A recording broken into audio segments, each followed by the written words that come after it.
दोस्तों, आज के इस पहली कहानी से आपको ये सीखने को मिलने वाला है कि जीवन में असंभव कुछ भी नहीं है और जब जागो तब सवेरा होता है।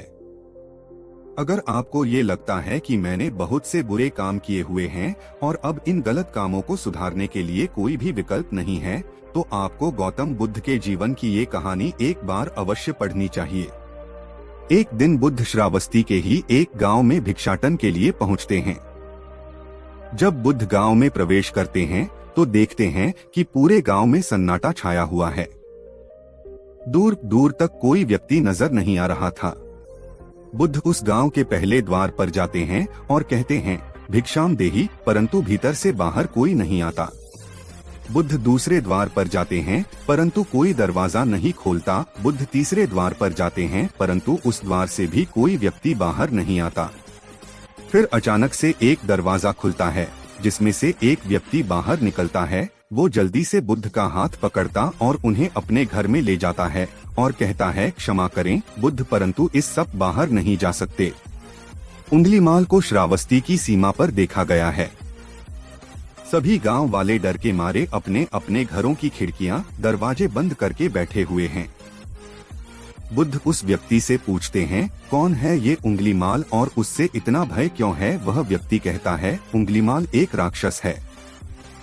उसे जो भी मनुष्य मिलता है, बच्चा, वृद्ध, स्त्री या पुरुष, यहाँ तक कि सन्यासी भी, वो किसी को भी नहीं छोड़ता। महाराज प्रसन्नजीत के सैनिक भी उससे डरते हैं। बुद्ध उस व्यक्ति से पूछते हैं, क्या वो ये सब धन के लालच में करता है? वो व्यक्ति कहता है, नहीं, धन का उसे कोई लालच नहीं है। वो जब भी किसी मनुष्य पर वार करता है तो उसकी उंगली काटकर अपने गले की माला बनाता है। इसलिए उसका नाम उंगलीमाल पड़ गया है। और यह भी सुना है कि जब उसके गले की माला में 100 उंगलियां पूरी हो जाएंगी तो उसकी विनाशक शक्तियां और भी ज्यादा बढ़ जाएंगी।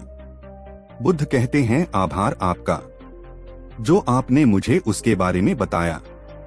फिर वो व्यक्ति बुद्ध से कहता है कि कृपा कर आप बाहर न जाइए, क्योंकि वो आप पर भी वार कर सकता है। बुद्ध कहते हैं, भय से अपनी राह छोड़ दो, ऐसा मैंने कभी नहीं किया। मुझे भिक्षा मांगता देख होगा। जन जन के हृदय में उंगलीमाल का भय कम होगा। फिर वो व्यक्ति कहता है, नहीं बुद्ध, आप मत जाइए, वो बहुत ही ज्यादा खतरनाक है। बुद्ध कहते हैं, वो खतरनाक नहीं बल्कि दुखी है और मुझे उसके पास जाना होगा क्योंकि उसे मेरी आवश्यकता है। इतना कहकर बुद्ध उस व्यक्ति के पास से चले जाते हैं। कुछ दूर चलने के बाद बुद्ध वन में प्रवेश करते हैं। वन में चारों ओर एक सन्नाटा छाया होता है।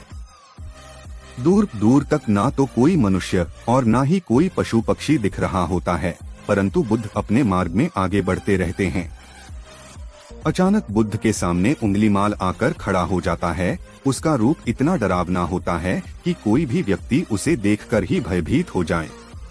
उसके गले में उंगलियों की माला होती है। चेहरा और हाथ रक्त से सने होते हैं और शरीर बलशाली होता है। उसका रूप इतना भयानक होता है कि किसी भी साधारण व्यक्ति के प्राण तो उसे देखते ही निकल जाएं, परंतु बुद्ध पर उंगलीमाल के इस डरावने रूप का कोई भी असर नहीं होता। बुद्ध कुछ क्षण तक एक शांत मुस्कुराहट के साथ उंगलीमाल की तरफ देखते हैं और फिर उसकी बगल से निकलकर अपने मार्ग में आगे बढ़ जाते हैं। बुद्ध को ऐसा करते देख उंगलीमाल को ये समझ नहीं आता कि उसके साथ ये हो क्या रहा है।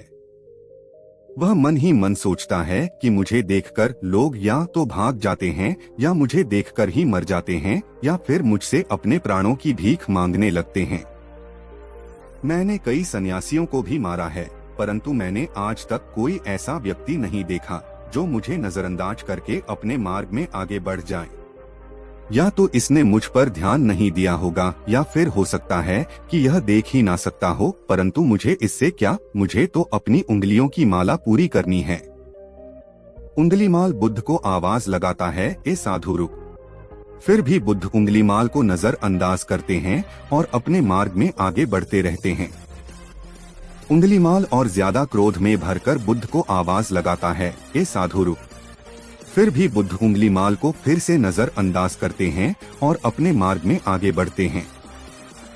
उंगलीमाल तीसरी बार बहुत ही ज्यादा क्रोध में भरकर आवाज लगाता है, ए साधु रुक।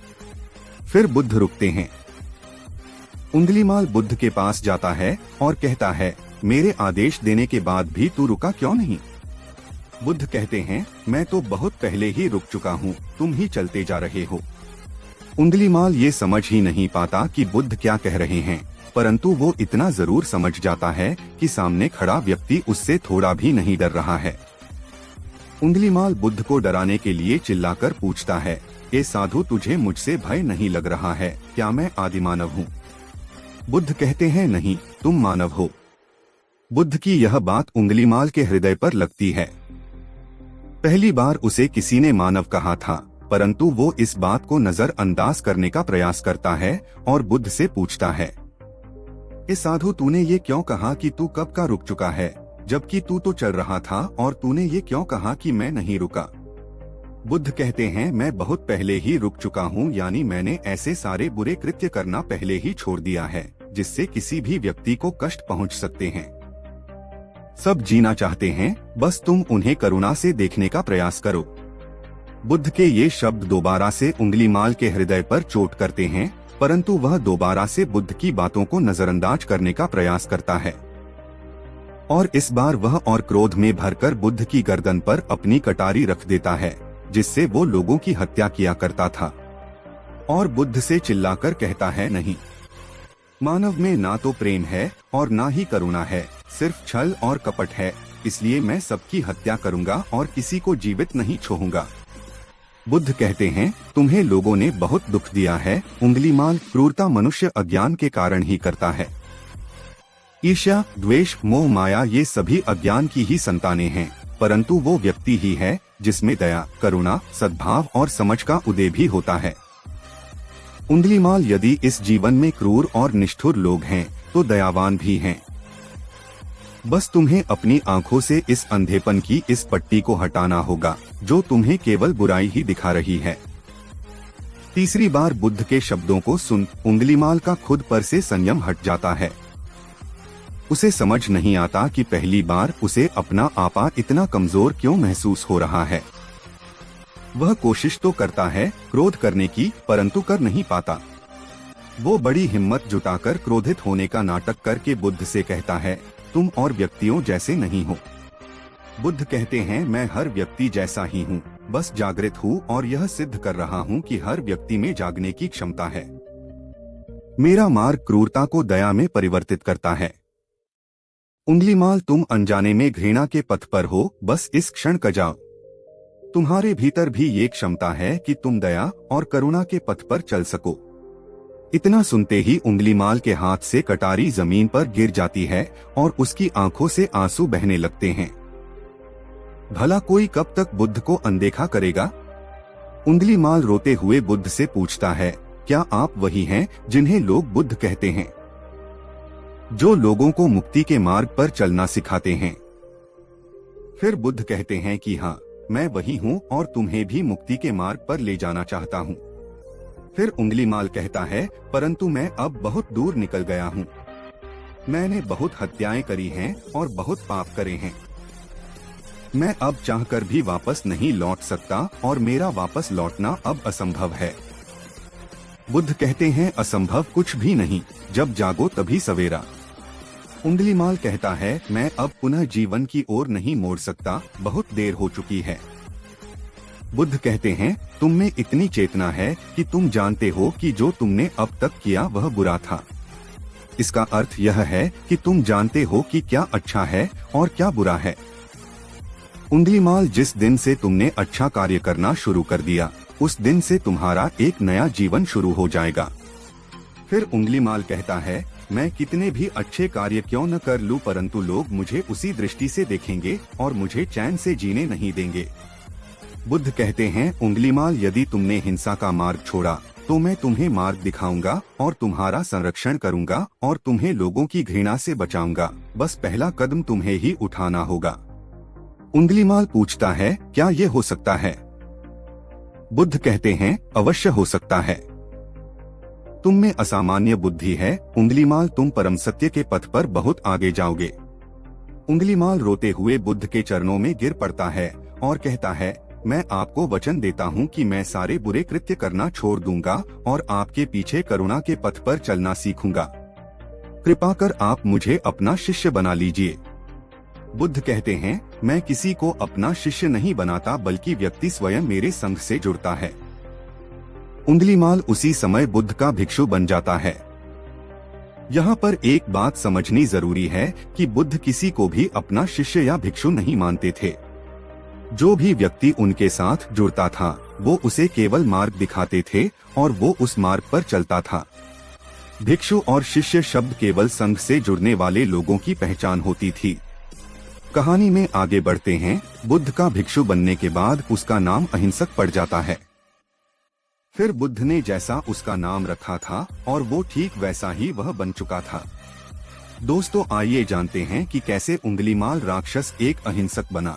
इसे जानने के लिए इस आर्टिकल के अंत तक बने रहिए। जब अहिंसक प्रथम बार अन्य भिक्षुओं के साथ एक गांव में भिक्षाटन के लिए जाता है तो गांव के कुछ लोग उससे बदला लेने के लिए उसे लाठी डंडों से पीटने लगते हैं।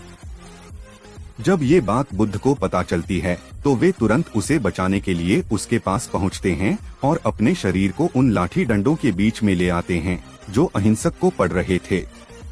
बुद्ध को देखकर वे गांव वाले डंडे और पत्थर मारना बंद कर देते हैं।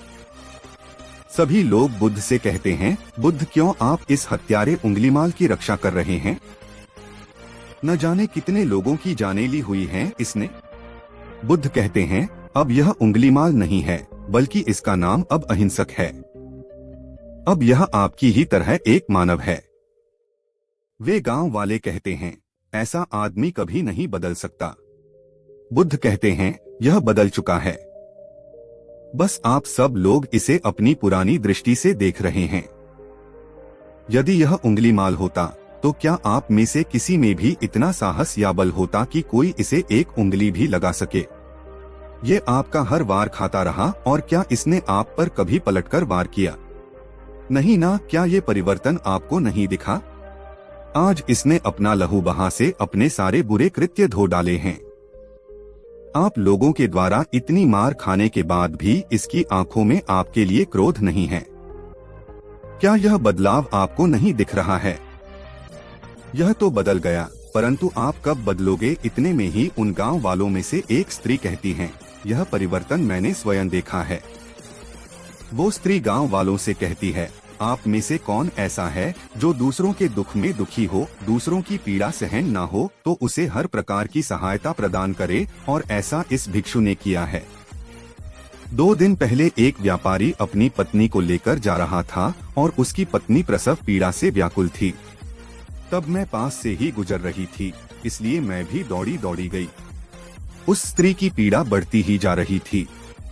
घना जंगल होने के कारण उसे कहीं ले जाया भी नहीं जा सकता था। तभी यह भिक्षु वहां आ पहुंचा और इसने मुझसे पूछा कि क्या हुआ बहन?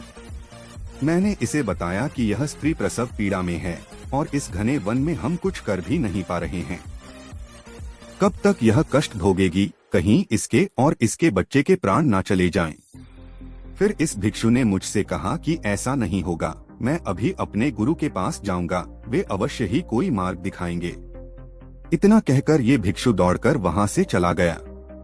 बुद्ध कहते हैं कि फिर व्यथित हो अहिंसक मेरे समक्ष आया और मेरे पैरों में गिरकर मुझसे कहने लगा, बुद्ध, एक स्त्री गहन प्रसव पीड़ा में है और उसकी पीड़ा बढ़ती ही जा रही है, कहीं माँ और बच्चे को कुछ हो न जाए।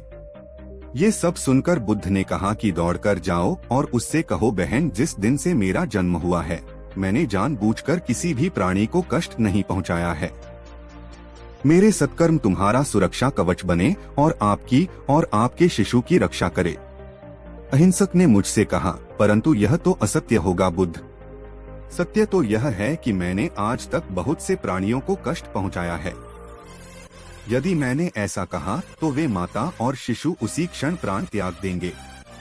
फिर बुद्ध ने कहा, तो तुरंत जाओ और उस स्त्री से कहो, बहन, जिस दिन से मेरा एक नया जन्म हुआ है मैंने सभी बुरे कृत्यों को त्यागा है और उस दिन से मैंने किसी भी प्राणी को कष्ट नहीं पहुंचाया है। और मेरे सत्कर्म आपका सुरक्षा कवच बने और आपकी और आपके शिशु की रक्षा करे। फिर अहिंसक ने बुद्ध से पूछा कि क्या मेरे सत्कर्म उन्हें बचा लेंगे। बुद्ध ने कहा कि अवश्य, यह तुम्हारी अपनी कमाई है, या तो तुम इसे अपने लिए बचा कर रखो या फिर किसी पराये पर खर्च कर दो। अपने कमाए सत्कर्म को किसी पराये पर न्योछावर करने से पहले अहिंसक ने एक क्षण नहीं सोचा और वो उसी समय उस स्त्री और उसके शिशु की जान बचाने के लिए वहां चला आया। वह स्त्री कहती है कि हाँ, यह भिक्षु दौड़कर वहां आया और अभी भी वो स्त्री गहन पीड़ा से जूझ रही थी।